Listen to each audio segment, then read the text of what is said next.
నేను స్పష్టంగా మా అధికారులకు ఆదేశిస్తున్నా, ఎంత పెద్దవాళ్ళు ఎవరు వచ్చి మనల్ని రిక్వెస్ట్ చేసినా వాళ్ళు సైబర్ క్రైమ్కు సంబంధించి డ్రగ్స్ నియంత్రణకు సంబంధించి ఆ సినిమాలో నటించిన తారాగణం, ఆ సినిమా ప్రొడ్యూసర్స్ 1.5 to 2 minutes నిడివిగల ఈ సమాజాన్ని పట్టి పీడిస్తున్న వీటికి వ్యతిరేకంగా వాళ్ళు మనకు వీడియో విజువల్స్ తీసుకొచ్చి ఇస్తేనే వాళ్ళకి ఏమైనా వెసులుబాటు సౌలభ్యాలు ఇవ్వాలి.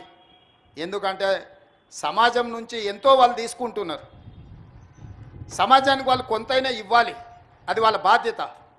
అట్లా కాకుండా మేము 100 కోట్లు పెట్టుబడి పెట్టిన మా సినిమాకు మేము టికెట్లు పెంచుకొని మేము సంపాదించుకుంటామన్న ఆలోచన ఏదైతుందో మంచిదే, మీ వ్యాపారం మంచిదే, కానీ సామాజిక బాధ్యత. డ్రగ్స్ నియంత్రించకపోతే, ఈ సైబర్ క్రైమ్లను నియంత్రించకపోతే ఈ సమాజమే నిర్వీర్యం అవుతుంది. ఈ సమాజాన్ని కాపాడాల్సిన బాధ్యత, ఈ సమాజానికి సహకరించాల్సిన బాధ్యత సినీ పరిశ్రమ మీద ఉన్నది. కాబట్టి ఎవరైతే ఏదైనా ఈ ప్రభుత్వం నుంచి ఏదైనా సహకారం కావాలి అని వస్తే వాళ్ళు సమాజానికి సహకరించాలి. ఇది ఒకటే మా ప్రీ కండిషన్. మా అధికారులకు కూడా నేను సూచన చేస్తున్నా,